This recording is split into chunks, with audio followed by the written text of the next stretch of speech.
Welcome to വെൽസ്ലാസ് kitchen. ഇന്നത്തെ recipe ഒരു സ്വീറ്റ് ഐറ്റമാണ്. നമ്മൾ ഗോതമ്പ് ഉണ്ട പറയില്ലേ, അത് ഞാൻ മൈദയെ കൊണ്ടാണ് ഉണ്ടാക്കുന്നത്. വളരെ എളുപ്പത്തിൽ ഉണ്ടാക്കാം. പഴമൊന്നും ചേർക്കുന്നില്ല. അതിന് പകരം കുറച്ച് റവയും മധുരത്തിന് വെല്ലമാണ് ചേർക്കുന്നത്. അപ്പം അതിൻ്റെ ഇൻഗ്രീഡിയൻസ് പറയാം. ഞാനിപ്പോൾ മൈദ വെച്ചിട്ടാണ് ഉണ്ടാക്കാൻ പോണത്.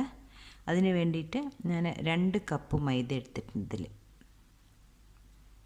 250 ml 2 കപ്പ് മൈദയാണ് എടുത്തിരിക്കുന്നത്. പിന്നെ റവ വന്നിട്ട് ഒരു 60 ml റവ എടുത്തിട്ടുണ്ട്.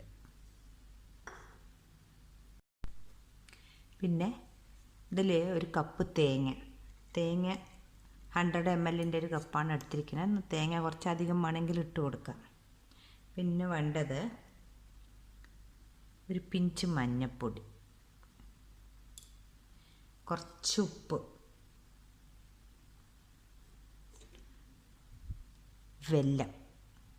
വെല്ലം ഞാൻ ഇതിൽ 5 അച്ച് വെല്ലം എടുത്തിട്ട് ഇത് ഉരുക്കി വെച്ചതാണത്.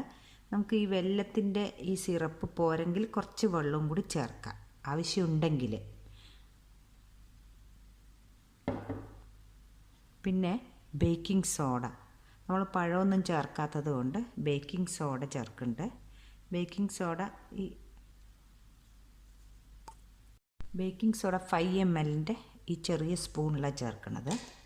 ഇനി ജീരകം വേണ്ടവർക്ക് ജീരകം ചേർത്ത് കൊടുക്കുക. അതിൽ കടകളിൽ കിട്ടുന്ന അപ്പത്തിലെല്ലാം ജീരകം ഉണ്ടാകും, പക്ഷേ എനിക്ക് ജീരകത്തിൻ്റെ മണം ഇഷ്ടമല്ല ഇതിൽ. അപ്പം ഞാൻ കുറച്ച് ഏലക്കായ പൊടി ഇട്ട് കൊടുക്കുന്നുണ്ട്.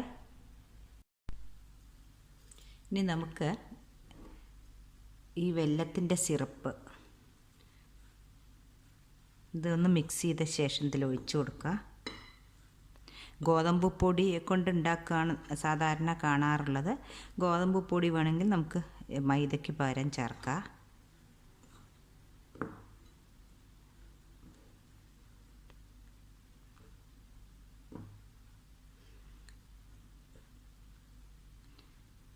ഇതിപ്പോൾ ഒരു 3-4 മണിക്കൂർ റെസ്റ്റ് ചെയ്തിട്ട് നമുക്ക് ഉണ്ടാക്കിയെടുക്കാം.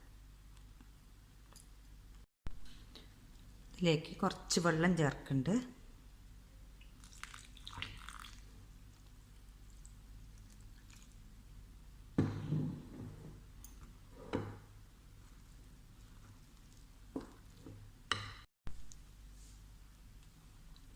ഇത് കൈകൊണ്ട് തന്നെ ഇനി കുഴച്ചെടുക്കുക.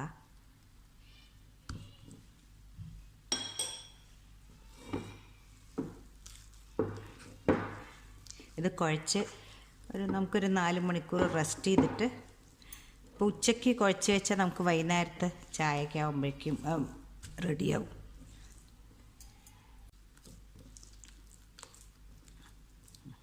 ഇത് മതി വെള്ളം. നമുക്കിനി ഇത് ഒരു കുതിർന്ന ശേഷം ഈ റവ ഒന്ന് കുതിരട്ടെ. മാവ് കൂട്ടി വെച്ചിട്ട് 4 മണിക്കൂർ കഴിഞ്ഞ് ഒന്ന് ഇളക്കി നോക്കാം. ഞാനിങ്ങനെ മാവ് കയ്യിലെടുക്കുമ്പോൾ ഇങ്ങനെ ഇടാൻ കിട്ടുന്നുണ്ട്. ഇതാണ് ഇതിൻ്റെ പാകം. ഇത് എണ്ണ ചൂടായിട്ടുണ്ട്. നമുക്ക് ഓരോന്നായിട്ട് ഇട്ട് കൊടുക്കാം.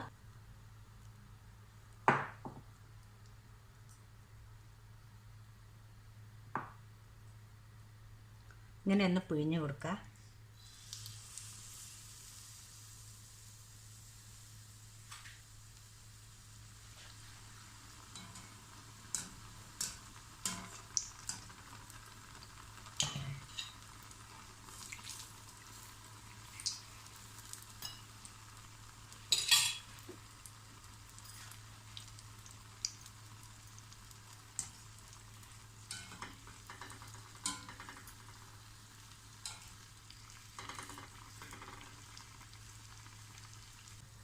ഗോതമ്പ് പൊടിയിൽ ഉണ്ടാക്കിയെടുക്കുക.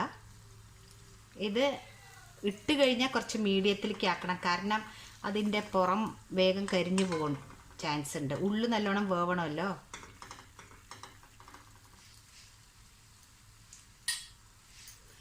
ഇതിൽ ജീരകം ഇടേണ്ടവർക്ക് ജീരകം ഇട്ട് കൊടുക്കുക. ഇങ്ങനെ ഈസി ആയിട്ട് നമുക്ക് ഈ ഉണ്ടംപൊരി ഉണ്ടാക്കിയെടുക്കാം. ഞാൻ ഇട്ട ശേഷം മീഡിയത്തിലെ വെച്ചത്. നമുക്ക് ഉള്ളു നല്ലോണം വേവണമല്ലോ.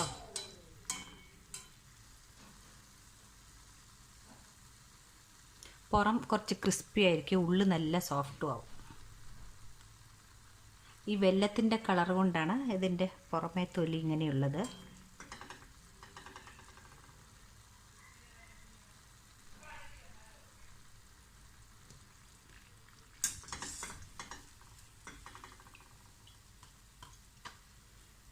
അങ്ങനെ നമ്മുടെ മൈദയുടെ സ്വീറ്റ് റെഡി ആയിട്ടുണ്ട്. ഇതുമാതിരി ബാക്കി ഉണ്ടാക്കിയെടുക്കുക.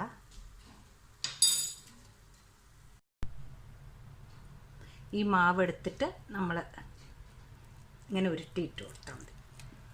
അപ്പോൾ എളുപ്പത്തിലാവും.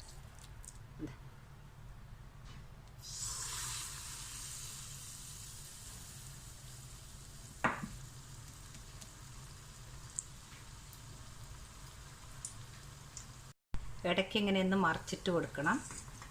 അപ്പം എല്ലാ സൈഡിലും വേവാൻ വേണ്ടിയിട്ടാണ്. അങ്ങനെ നമ്മുടെ അടുത്ത അപ്പം റെഡി ആയിട്ടുണ്ട്.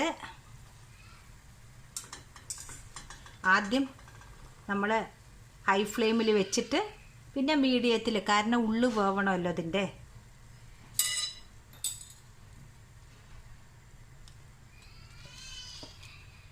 അടുത്ത അപ്പം ആയിട്ടുണ്ട്. നിങ്ങളെല്ലാവരും ഇത് ട്രൈ ചെയ്തിട്ട് എനിക്ക് കമൻസ് അറിയിക്കണേ. ഇതൊന്ന് പൊട്ടിച്ച് കാണിച്ചു തരാം. കണ്ടോ, ഉള്ളു നല്ല സോഫ്റ്റ് ആയിട്ടുണ്ട്, പുറത്ത് നല്ല ക്രിസ്പി ആയിട്ടുണ്ട്.